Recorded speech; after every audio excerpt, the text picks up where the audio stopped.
Muito bem-vindo, muito bem-vinda, você, meu amigo, minha amiga. Aqui é o projeto Nova Visão para o Novo Tempo. Hoje estamos aqui para a aula de número 2, para a palestra de número 2 da segunda temporada do nosso projeto. Essa segunda temporada, você já sabe, tem como base o livro de Daniel, que contém uma mensagem para os nossos dias. E na aula de hoje nós vamos ver já o segundo capítulo de Daniel.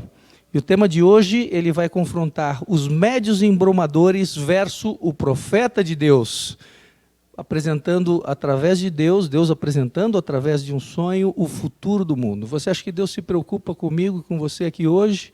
Você acha que essa preocupação dele é a coisa recente? Ele sempre se preocupou com a gente?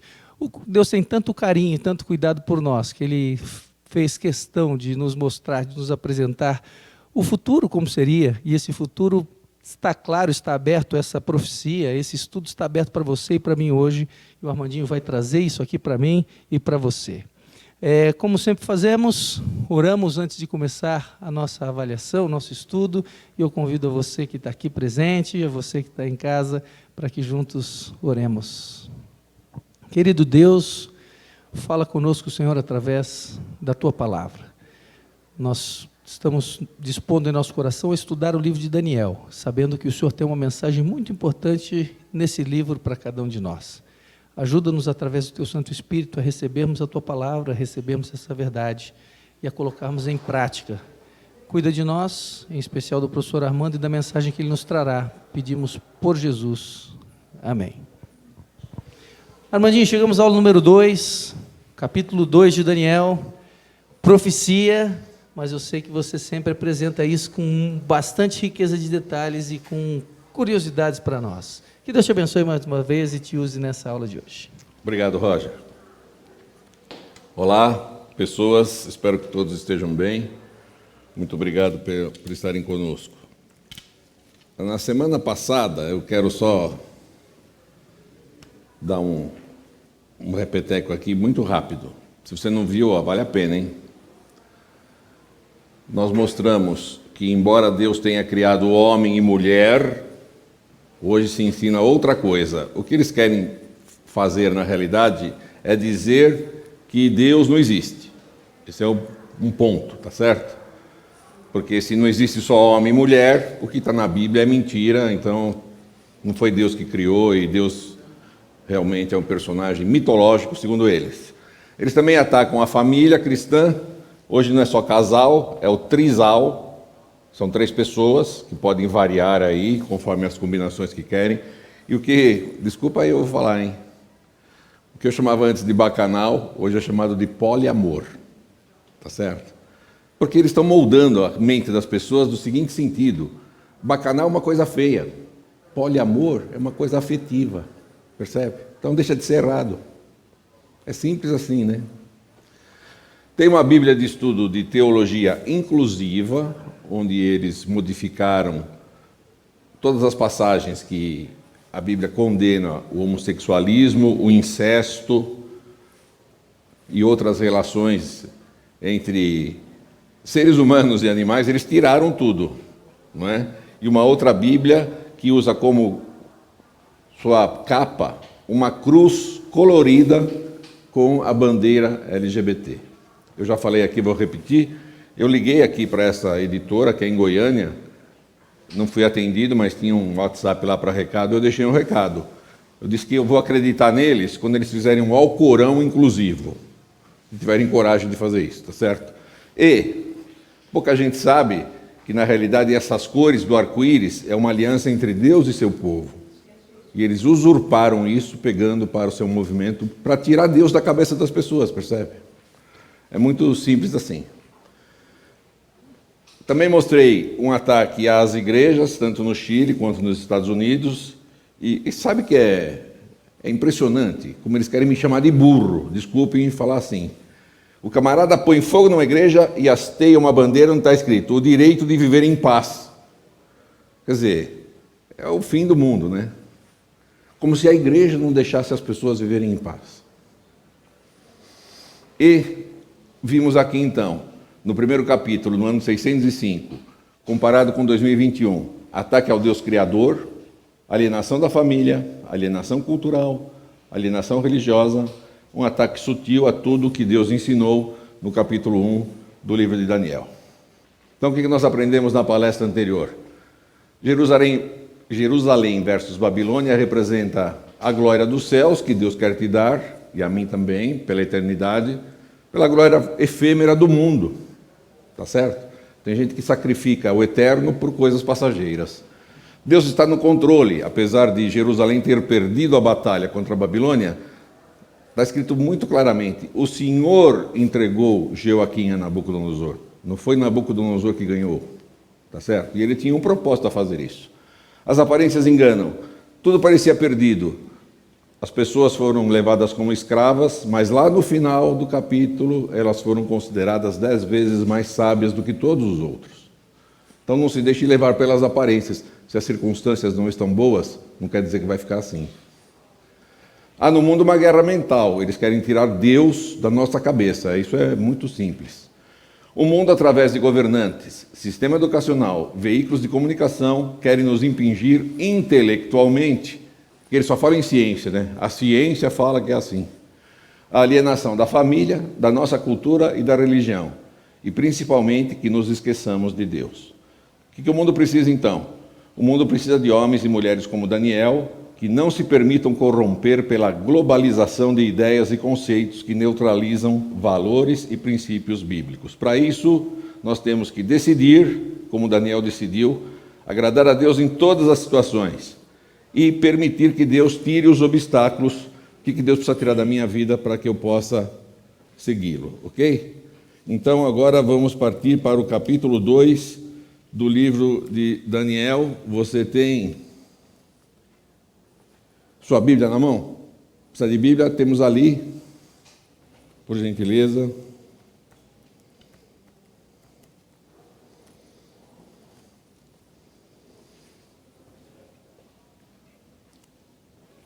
Eu quero só relembrar uma coisa aqui.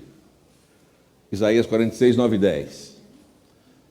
Deus diz assim: eu sou Deus e não há outro Deus, não há outro semelhante a mim, que anuncie o fim desde o princípio. E isso é importante a gente saber. Nenhum outro livro chamado sagrado de outra religião tem profecias do jeito que a Bíblia tem. Então Deus está dizendo assim: esse teu livro aí que você está falando que é sagrado foi escrito por Deus? Tem profecia aí? Porque como eu, não há outro. Eu anuncio o fim desde o princípio. Então, um outro verso que me encanta é esse de Amós 3,7. Certamente o Senhor Deus não fará coisa alguma sem ter revelado o seu segredo aos seus servos, os profetas. Isso para mim é muita coisa de um Deus poderoso, eterno, onisciente, porque ele diz assim: olha, meus filhos, eu não vou fazer nada sem primeiro te avisar. É muita gentileza, não é? Muito bem, vamos lá. Uma coisa que me chamou a atenção: nenhum vidente moderno acertou como seria o ano 2020. Ninguém falou de pandemia, ninguém falou de fechamento de economia, ninguém falou de vacina, ninguém falou de nada. E olha, eu tinha uma relação de profecias, eu faço todo ano isso, né? Quem vai ser o campeão do futebol brasileiro, quem vai ganhar a eleição. As profecias deles são mais ou menos assim: alguém famoso vai morrer. Como é que é? Isso acontece todo mês, de alguém famoso morrer, não é? Muito bem. Os videntes modernos só falam coisas genéricas, tá certo? Eles não falam detalhes como esses que nós vamos ver hoje, tá? A história do mundo no livro do profeta Daniel. Capítulo 2, verso 1. Eu vou pedir, Roger, lê para nós aqui um pouquinho, vem aqui.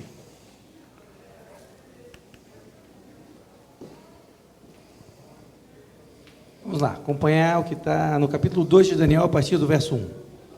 No segundo ano do reinado de Nabucodonosor, teve este um sonho. O seu espírito se perturbou e passou-se-lhe o sono. Então o rei mandou chamar os magos, os encantadores, os feiticeiros e os caldeus, para que declarassem ao rei quais lhe foram os sonhos. E eles vieram e se apresentaram diante do rei. Disse-lhes o rei: Tive um sonho e para sabê-lo está perturbado o meu espírito. Os caldeus disseram ao rei em aramaico: ó rei, vive eternamente. Dize o sonho a teus servos e daremos a interpretação. Respondeu o rei e disse aos caldeus: uma coisa é certa, se não me fizerdes saber o sonho e a sua interpretação, sereis despedaçados e as vossas casas serão feitas monturo. Mas se me declarardes o sonho e a sua interpretação, recebereis de mim dádivas, prêmios e grandes honras. Portanto, declarai-me o sonho e a sua interpretação.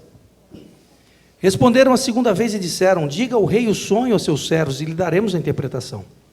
Tornou o rei e disse: bem percebo que vós quereis ganhar tempo, porque vedes que o que eu disse está resolvido. Isso é, se não me fazeis saber o sonho, uma só sentença será a vossa, pois combinastes palavras mentirosas e perversas para as proferirdes na minha presença, até que se mude a situação. Portanto, dizei-me o sonho e sabereis que me podeis dar-lhe a interpretação. Responderam-lhe os caldeus na presença do rei e disseram: não há mortal sobre a terra que possa revelar o que o rei exige, pois jamais houve rei, por grande e poderoso que houvesse sido, que exigisse semelhante coisa de algum mago, encantador ou caldeu. A coisa que o rei exige é difícil, e ninguém há que possa revelar diante do rei, senão os deuses, e estes não moram com os homens. Obrigado, Roger.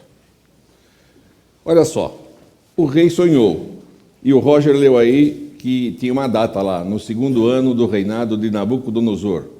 Segundo ano do reinado de Nabucodonosor foi o ano 605, 603 a 602, porque ele subiu ao trono no ano 605 a.C., tá? Então nós estamos contando coisa aqui, gente, que aconteceu há 2.600 anos atrás. E nós vamos nos surpreender como isso é atual. O rei sonhou, não lembrou, às vezes acontece isso com a gente, né? Come meia pizza, vai dormir, vai sonhar, vai ter um sonho, né? O que ele fez? Ele chamou todos os seus conselheiros, tá? Para que não só interpretasse o sonho, mas dissessem qual tinha sido o sonho. Porque interpretar o sonho é fácil. Você vai na banca de jornal, tem uns 10 livrinhos de interpretação de sonhos, né? Eu não trouxe nenhum aqui para a gente não perder tempo, mas acredita no que eu vou te falar. Eu comparei 2 deles. Quando você sonhar com isto, é por causa disso. Aí peguei no outro. Quando você sonhar com o mesmo isto, já é outra coisa. Tá? Então, interpretação disso. O Pedro de Lara, da televisão, interpretava sonhos, tá certo? Quem que ele chamou? O Roger leu. Ele chamou magos, astrólogos, feiticeiros, caldeus. Os magos, eles eram leitores de mão, leitores de cartas, o que seria hoje as quiromantes, os cartomantes, tá certo? Os feiticeiros, eles gostavam de adivinhar coisas assim, pelo fígado da vaca, pela borra do chá, tá? Umas coisas assim bem esquisitas. Os astrólogos, a gente sabe, consultam os astros, tá certo? Diferente de astronomia, que é uma ciência, a astrologia é uma subciência. E os caldeus, eles faziam parte da elite educada, eles eram cultos, eles eram os professores das universidades. Então ele apelou para todas as áreas do conhecimento humano de que ele dispunha, desde os bruxos até a superstição e até chegar na ciência. Mas ninguém conseguiu falar nada, porque falou assim, se você não falar o sonho, não vai dar para a gente interpretar. Ele percebeu, então, uma coisa: vocês sempre prognosticaram para mim, e agora vocês não estão querendo. Será que vocês sempre me embromaram? Porque agora que a coisa é difícil e que vai ficar possível saber se vocês realmente têm contato com os deuses, como vocês dizem que têm, por que os deuses não vão atender? Significa que vocês sempre andaram me enganando? Percebeu?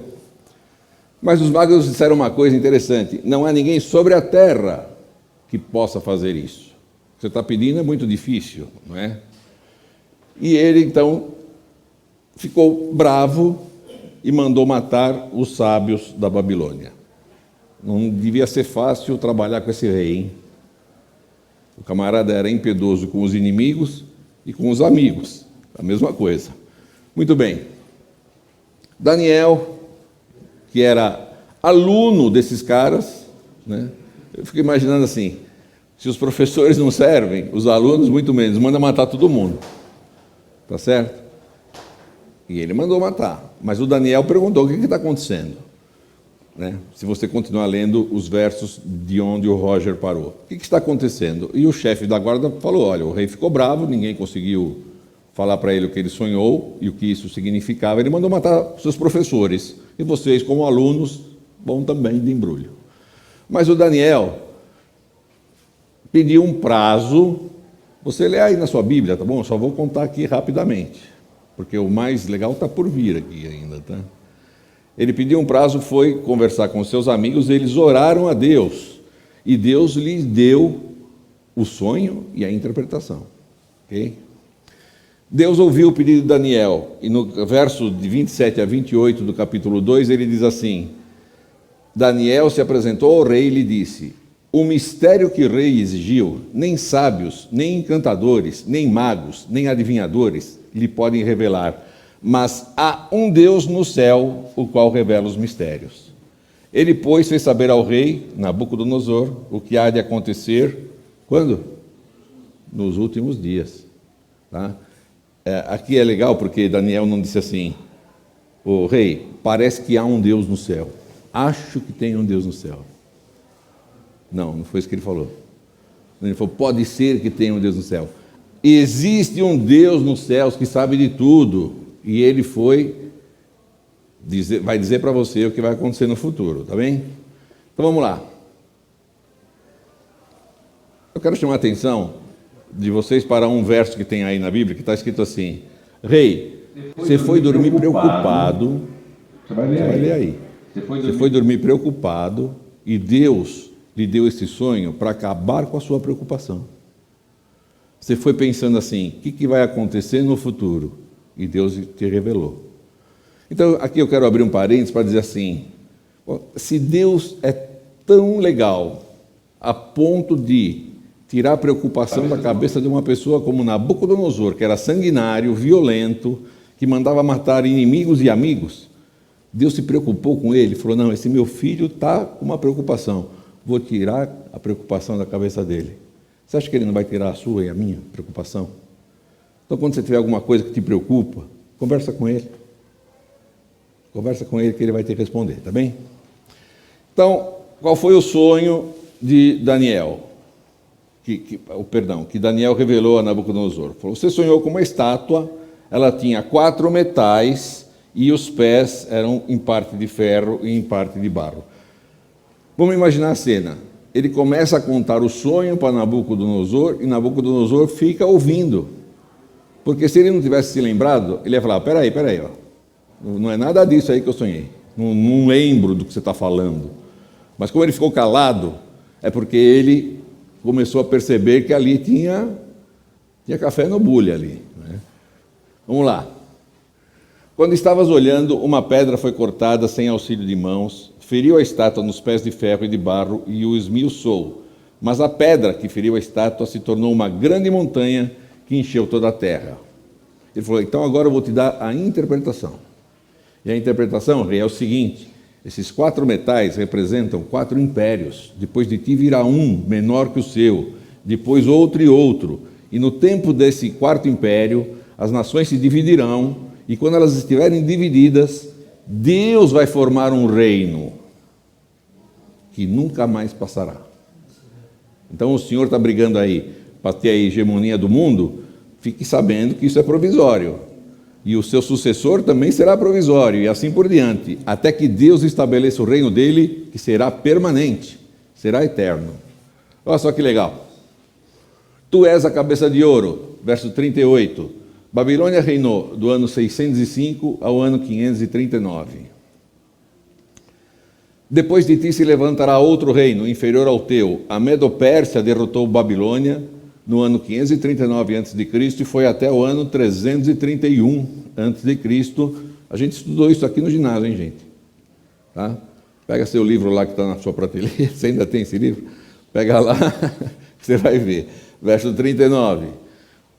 E um terceiro reino de bronze, o qual terá domínio sobre toda a terra. Alexandre Magno, com seus exércitos de mercenários gregos, macedônios e afins, derrotou a Pérsia neste ano, na batalha de Arbela, e o Império Grego foi até o ano 168 a.C., quando os romanos tomaram o poder da Grécia.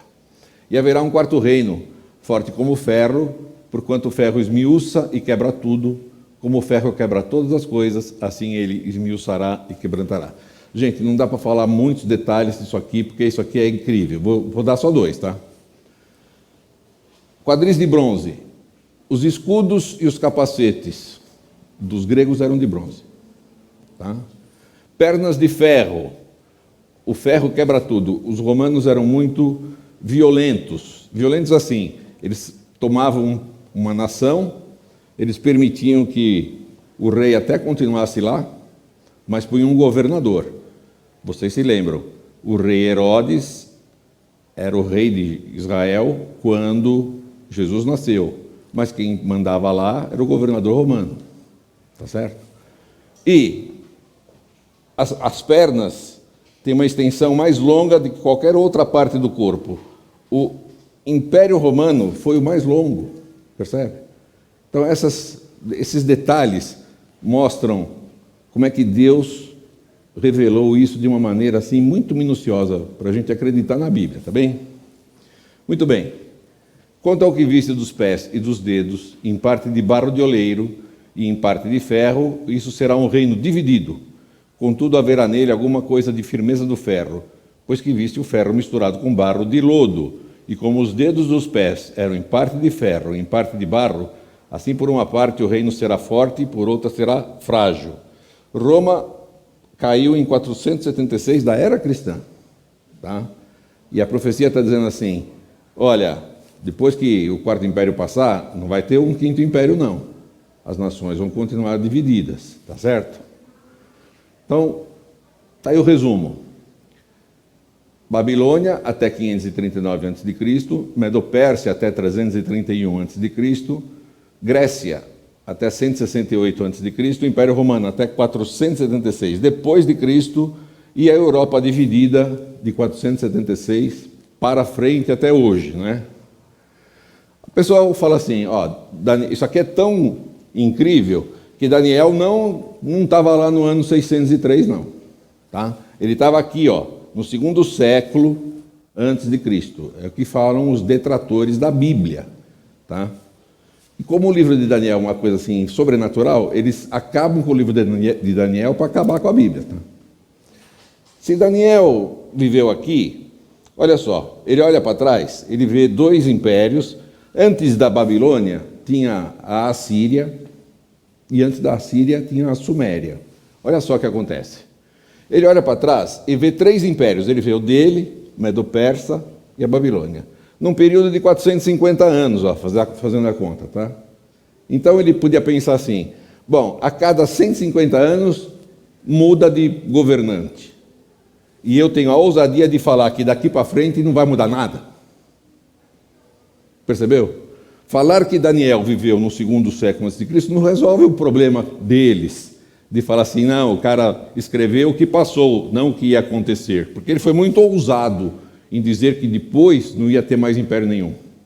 Percebeu? Legal isso aqui, né? Tá aí, já falei isto.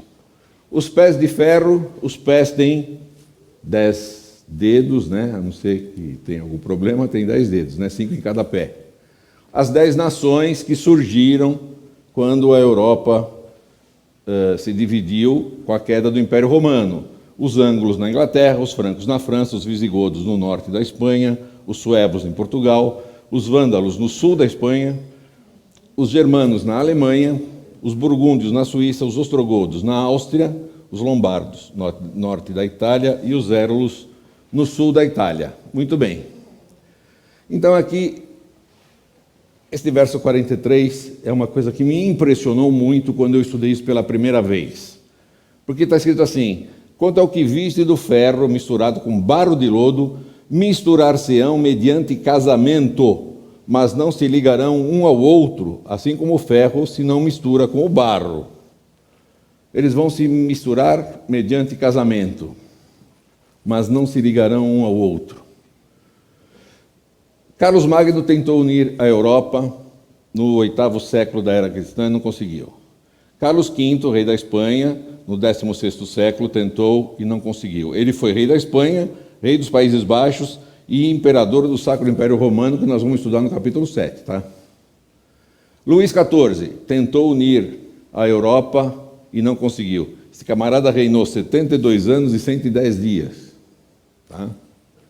Napoleão, imperador da França, tentou unir a Europa e não conseguiu. O Kaiser Guilherme II, causador da Primeira Guerra Mundial, tentou unir a Europa e não conseguiu. E Adolf Hitler, líder da Alemanha, causador da Segunda Guerra Mundial, tentou unir a Europa e não conseguiu.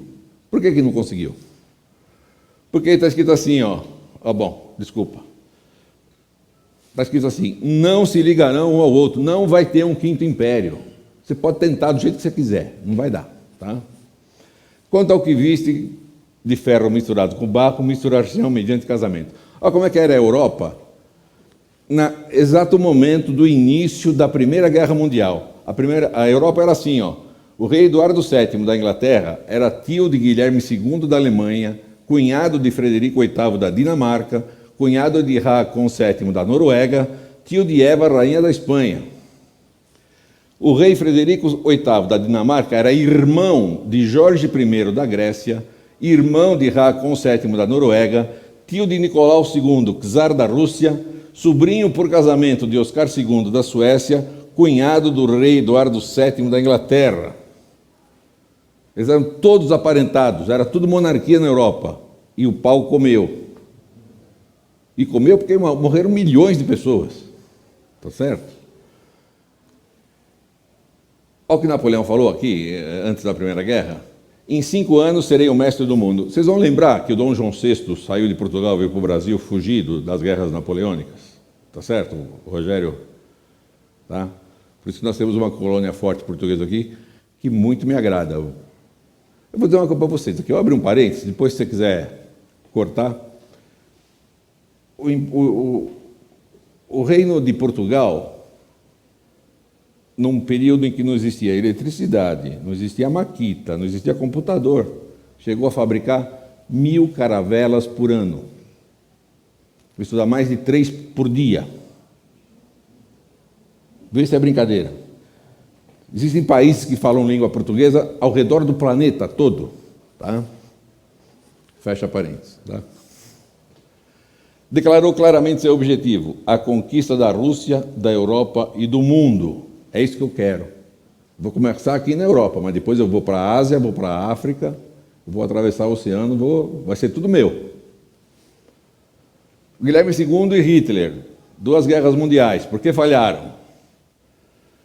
Falharam pelo seguinte, ó, em 1812, quando Napoleão foi para a Rússia, ele declarou, o general Inverno é demasiado forte para mim. Sabe o que aconteceu? Aconteceu isso aqui, ó. Dos 680 mil soldados que ele foi, apenas 100 mil voltaram para a França. Todos os outros morreram de fome e de frio. O general Inverno. Adolf Hitler, número 1, marcou a invasão da Inglaterra para 16 de setembro de 40. Se Hitler tivesse invadido a Inglaterra, a história da guerra seria outra, hein, gente? Tá? Vocês vão lembrar? Os aliados saíram da Inglaterra para invadir a Normandia, para reverter a guerra. Tá? Ele marcou essa data porque o mar era calmo naquela época. Ocorreram fortes tempestades de 15 a 30 de setembro. Ele perdeu o bonde da história. Número 2. Remarcou a invasão para novembro ou dezembro de 1940, porque tinha fortes nevoeiros. Ele ia sair do norte da Europa, os nevoeiros não iam permitir que os ingleses vissem seus navios e aviões. Legal. Pela primeira vez na história não houve nevoeiro. Número 3, marcou a invasão para 15 de fevereiro de 41. Era a última chance que ele tinha. Tá? Em 14 de fevereiro, ocorreu um maremoto no Atlântico e ele teve que desistir. Tá? Tudo coincidência? Coincidência. Mercado comum europeu, a Europa agora está unida. População maior, mais dinheiro, mais fábricas e maior poder militar do que Rússia e Estados Unidos. Mas não está sendo bem assim, não. Alguns países já querem retomar a sua antiga moeda, a Itália quer a lira de volta, a Inglaterra nunca deixou de ter a libra e já até saiu fora, para dizer a verdade. Não é? Então não está muito unido como se fala por aí. Não se ligarão.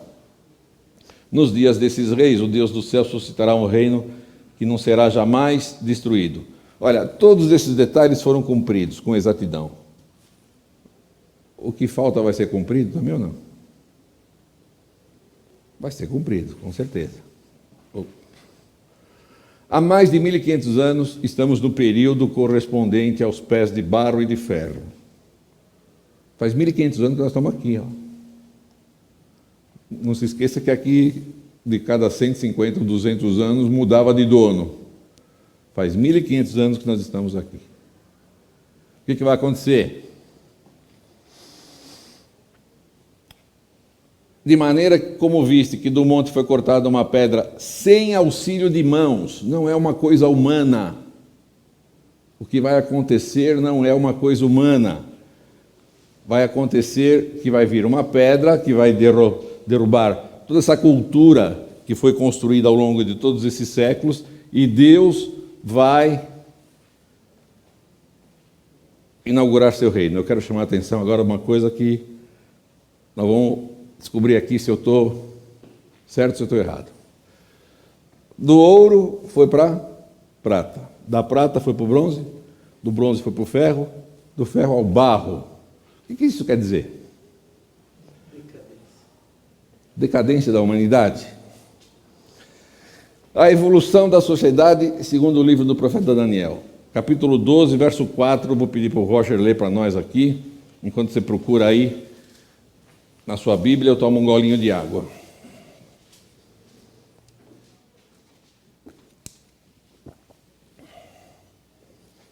Daniel 12, verso 4 diz o seguinte: Tu, porém, Daniel, encerra as palavras e sela o livro até o tempo do fim.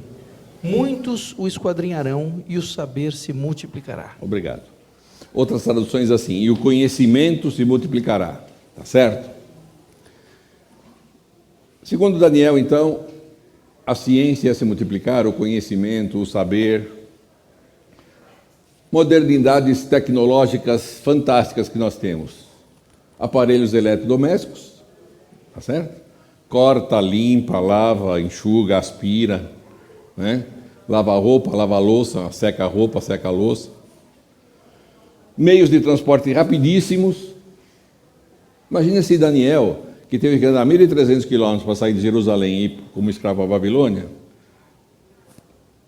pudesse saber o que é um avião, né? Um metrô que atravessa a cidade sem semáforo, né? Legal. Comunicação instantânea. Ontem uma funcionária minha conversou com alguém que estava em Moçambique, por coincidência, assim, na hora. A gente fala com o Japão, que é do outro lado do planeta, no mesmo segundo, e manda imagem, não é? A evolução da medicina, né? Tudo isso é usado para o bem de todos? Fala para mim. É tudo usado para o bem? Quando eu fiz a minha primeira faculdade, que foi Ciências Econômicas, primeiro livro, Introdução à Economia. Abra a página aí, primeira aula, capítulo 1. O nome do capítulo era esse: Enxadas ou espadas? E o professor disse assim: esse sempre foi o dilema dos governantes: fazer comida ou fazer arma. E esse dilema parece que está ainda em voga. Estou pondo aqui na tela, para os meus amigos da Real Visão Leste, dezenas de armas modernas, que são fabricadas a custo altíssimo. Desfile de tanques modernos, do 14 bis do meu amigo Santos Dumont aos aviões Airbus, que carregam 500 pessoas, sei lá, não é?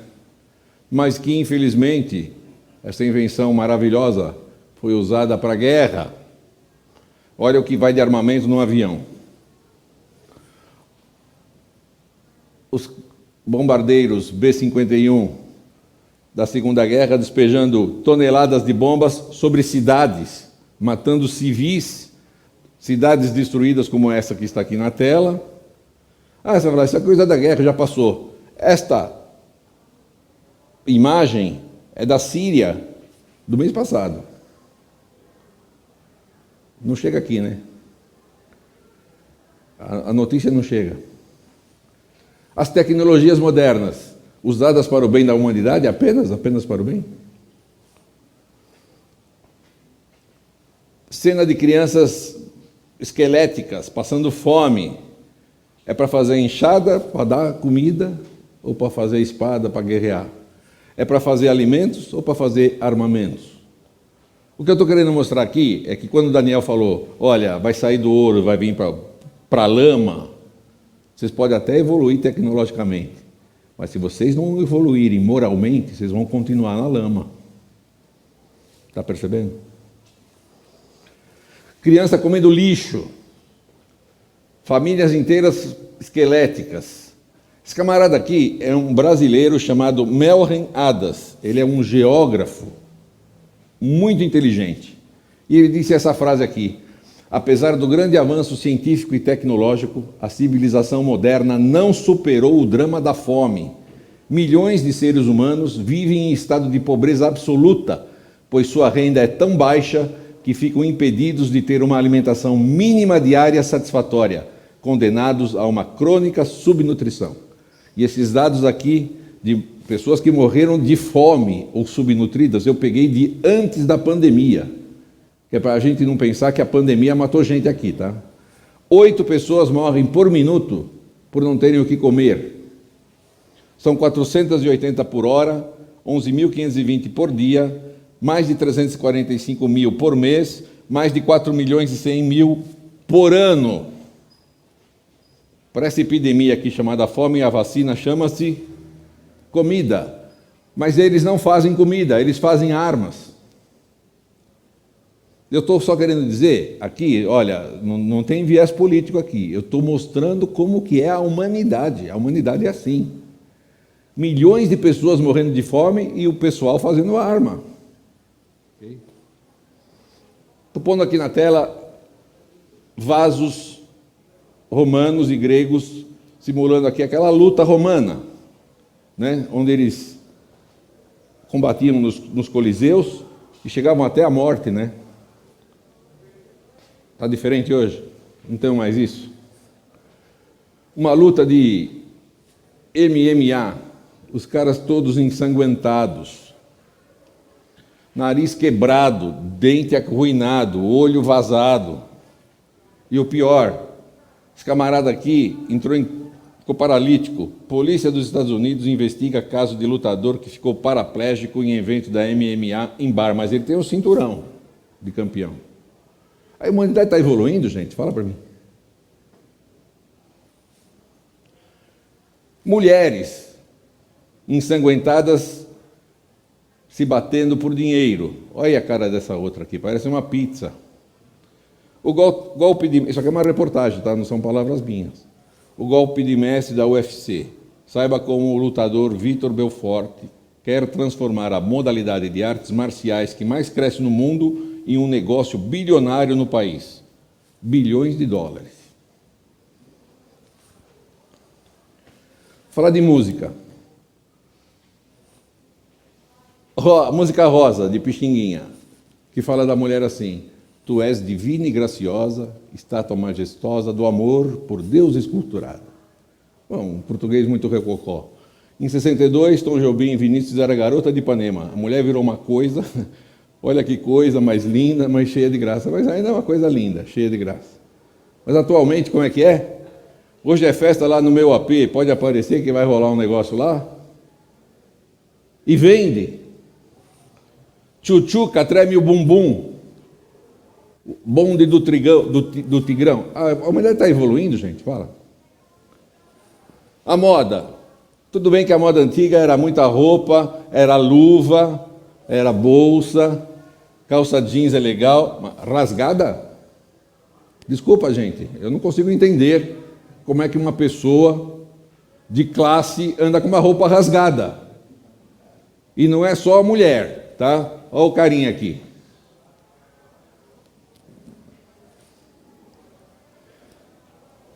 Uma reportagem do G1, assistência médica hospitalar.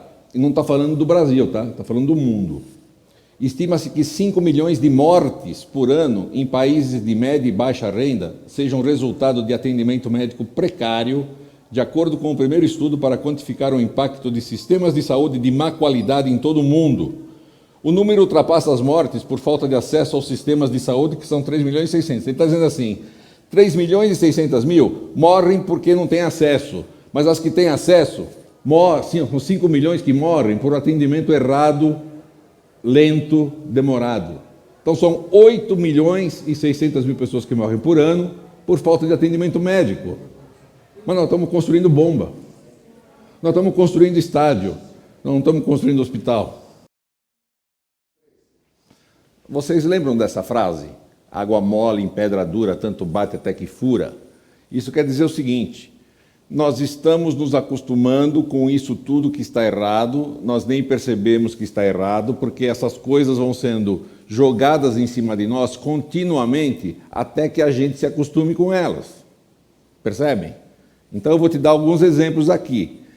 Isso aqui eu não vou nem falar, é uma série que tem no Netflix, que só tem violência explícita, tortura psicológica, suicídio, tráfico de órgãos, cenas de sexo, pederastia, palavras de calão. Isso tudo aqui é proibido até 16 anos, mas de 16 anos para cima vai ser permitido, tá? Então, isso vai entrar na cabeça dos nossos adolescentes como se fosse uma coisa legal. Mas olha aqui, ó. Para quem não sabe, eu tenho uma coleção de gibis, né, que eu descontinuei por causa disso. O Zé Carioca foi projetado, ele foi criado por Walt Disney para que o Brasil, na Segunda Guerra Mundial, ficasse do lado dos aliados, tá certo? Então o Zé Carioca era um personagem que, com a sua criatividade, resolvia problemas, né, com a sua falta de recursos, mas com muita imaginação, ele resolvia os problemas de uma maneira muito legal, né? Da onde veio aquela expressão, o jeitinho brasileiro. Ele dava um jeitinho, mas sempre legal. Hoje, dizem que o Zé Carioca é a imagem do brasileiro. Mas você sabe como é que ele é hoje? O Zé Carioca é um cara que rouba os amigos, compra e não paga, foge da multidão, engana todo mundo, rouba a jaca do vizinho, engana a namorada, fala mentira. Esse é o Zé Carioca de hoje. E os gibis continuam vendendo. Vocês estão percebendo? Água mole em pedra dura, tanto bate até que fura.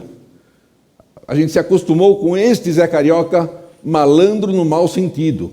E esquecemos o Zé Carioca que, com a sua criatividade, com o seu jogo de cintura, resolvia os problemas de forma muito legal. Este símbolo aqui, vocês conhecem? Super-Homem? O Super-Homem era assim, muito bonito, forte, másculo, quando ele foi criado, defensor do bem e da justiça. Estes eram os seus inimigos, não é? Temos aqui a clássica figura do Super-Homem voando com uma mão só à frente, muito bonito. E em 2017 ele já ganhou um uniforme mais escuro, ele deixa de ser uma pessoa que defende o planeta Terra de todos os males, ele já tem cara de mal, e fizeram até um filme dele combatendo outro super-herói. Quer dizer, mocinho contra mocinho. E o que é pior, para o ano que vem, o Super-Homem ficou gay e terá um namorado. Não tenho nada contra ele ser gay. O que eu tenho bronca, e quero que você comente isso, tá? Comente no nosso canal aí se eu estou errado. O Super-Homem não podia ter tido um irmão gêmeo que de repente foi descoberto agora e que é gay? Qual seria o problema? Nenhum. Um primo que veio lá do planeta Krypton e que seja gay? Nenhum problema. Mas precisavam ter transformado um super-homem num super-gay? Fala para mim. Essa pressão psicológica é que a gente está sofrendo e não estamos percebendo, tá? Água mole em pedra dura, tanto bate até que fura. O sistema está moldando a mente das pessoas a se acostumarem com o que é oferecido como se fosse coisa boa. O mundo está perdendo a espiritualidade, pervertendo nossos valores, estão escarnecendo da verdade absoluta que é a Bíblia e chamam isso de pluralismo. Eles ridicularizam os valores honrados desde os tempos dos nossos antepassados e dizem que isso é um esclarecimento moderno. Eles endossam a perversão, agridem a família, essa família que a Bíblia sugere, e chamam isso de estilo de vida alternativo. Eles poluem a mídia com palavrões, pornografia, desrespeito a Deus e a religião, e chamam isso de liberdade de expressão. E nós estamos entrando na deles, porque estamos nos acostumando com isso. Então, meu pai dizia uma frase assim: a música feia fica tocando no rádio todo dia, até que você se acostume com ela e deixe de pensar que ela é feia. Você acaba aceitando, ela fica palatável. Vocês estão percebendo o que está acontecendo? Uma pressão psicológica diária na mídia, nas universidades, em tudo quanto é lugar, para que a gente esqueça os valores cristãos, gente. É isso que está acontecendo no mundo. Por isso não adianta uma evolução tecnológica do homem moderno, se a moral do homem evoluiu e está na lama, tá bem? Para terminar, o capítulo 2, a gente pode ler lá nos últimos versos, que Nabucodonosor ficou tão satisfeito com a interpretação de Daniel, que fez um decreto honrando ao Deus dos céus. Eu não tenho nenhuma esperança de que algum governante, alguma autoridade vai honrar o Deus dos céus. Quem tem que honrar o Deus do céu somos nós, ok? Com as nossas atitudes, com a nossa paciência, mas também com a nossa indignação. Nós temos que deixar de engolir tudo, gente, tá? Vocês precisam passar isso pelo crivo da palavra de Deus. Vou fazer uma pergunta para você. Você acha mesmo que os grandes fabricantes de aparelhos tecnológicos que melhoram a nossa vida estão preocupados conosco ou com o lucro deles? Eu vou te fazer uma pergunta. Quantos celulares você já teve? Quantos notebooks você já teve? E eles vão criando necessidades imaginárias para você entrar na deles. E eles dizem assim: nós somos os provedores, nós queremos te dar uma coisa boa. Eles estão pensando em você mesmo? Fala para mim. Evolução tecnológica não é sinônimo de evolução moral, percebe? A humanidade, eu tenho muita pena que aquele verso esteja na Bíblia, mas não se ligarão uns aos outros, porque se eles tivessem se ligado, você imaginou o seguinte, se os governantes todos se ligassem e falassem: pessoal, nós vamos parar de brigar, tá? Nós vamos nos ligar uns aos outros, nós vamos ser parceiros, não vamos fazer mais arma, vamos acabar com a fome. Não seria melhor?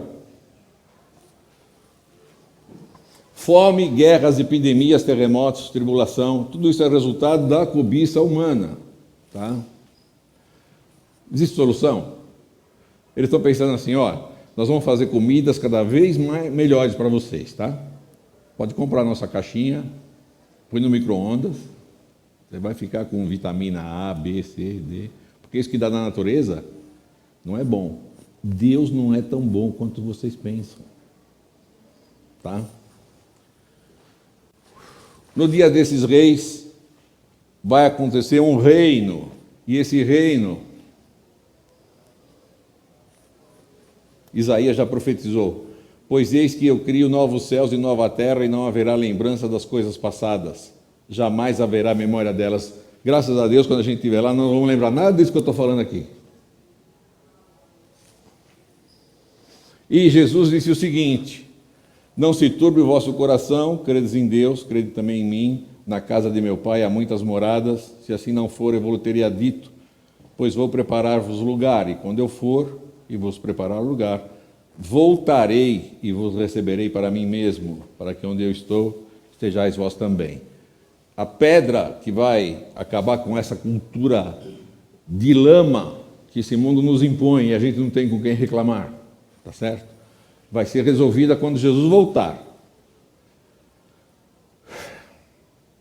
O que aprendemos hoje? Os médiuns de todos os tempos embromam o público com predições inespecíficas. Deus revela o futuro através de seus profetas, os escritores da Bíblia. A história mundial confirma a Bíblia. 90% da profecia de Daniel se cumpriu. Os 10% vão se cumprir brevemente. O mundo está na lama moral e espiritual. Gente, eu só estou aqui descrevendo o que o mundo é, tá? Eu não estou defendendo esse ou aquele, tá? Ficou claro isso? O mundo é assim. Não pense você que quem tem poder está pensando em você, não está. Ele está pensando nele, porque sempre foi assim. Quem está no poder não quer largar o osso, é simples, tá? Só quem pensa em você, o Deus que te criou, que te mantém e que vai voltar para te buscar. Aliás, ele até morreu de amor por você, tá?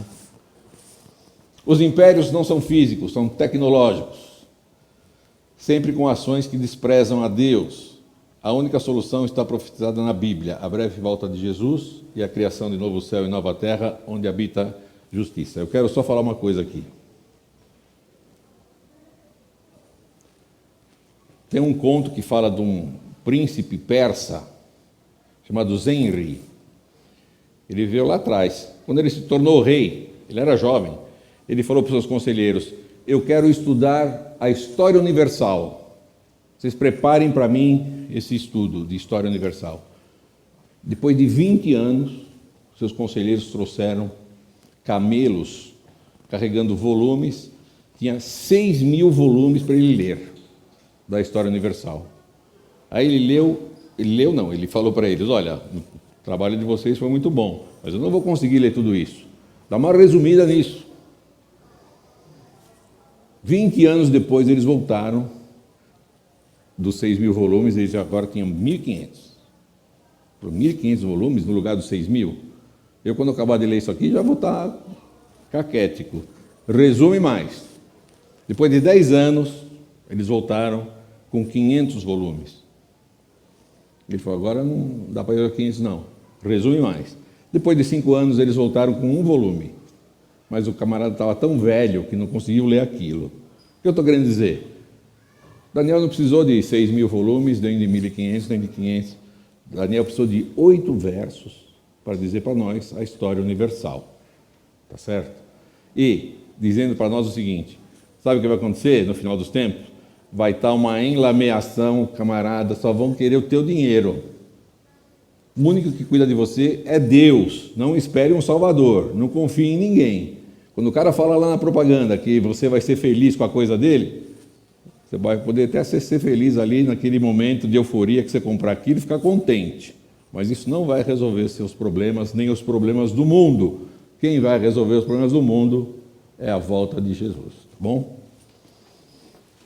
Amandinho, muito obrigado por mais um estudo. É tão gostoso saber desse amor de Deus por nós. Esse carinho de deixar para nós por escrito esse resumo, não em 6.000 volumes, mas num capítulo da Bíblia. Ali a gente conhece toda a história do mundo. E eu gosto quando você fala ali que Deus não faria coisa alguma sem primeiro revelar os seus segredos aos seus servos, os profetas. Que carinho, que amor de Deus. Carinho grande. Então, é que está a diferença entre o reino que Deus quer fundar e os reinos que existem hoje, né? O mundo hoje só pensa em lucro, gente, desculpa. Tá? Viver não está fácil. E a única solução é Jesus voltar. Ele vai voltar, ele prometeu, está escrito na sua profecia, na profecia de Daniel, que acabamos de estudar, que ele vai voltar. E nós precisamos estar prontos para isso. Gostou desse conteúdo? Passe para os seus amigos. Passe em frente, conta para os outros que Jesus vai voltar, que seu reino vai ser estabelecido. Vamos orar? Vamos. E finalizar nosso estudo de hoje. Querido Pai, muito obrigado pela Tua palavra, que resumidamente nos contou a história do que ia acontecer, e que para nós já é passado, mas principalmente nos conta o que vai acontecer, que é o nosso futuro. E nós ficamos felizes de saber que o Senhor vai vir nos buscar para nos tirar deste mundo onde cada um quer se aproveitar mais dos outros. Muitas pessoas passam dificuldades, morrem desatendidas, desassistidas, tá certo? Isso só vai ser resolvido quando o Senhor implantar o Teu reino eterno. Por isso, venha logo nos buscar, eu te peço em nome de Jesus. Amém. Muito obrigado por sua companhia, por sua presença. Na semana que vem temos mais uma palestra, e você já sabe o tema, Desafiando o Decreto de Morte. Que Deus te abençoe e um abraço.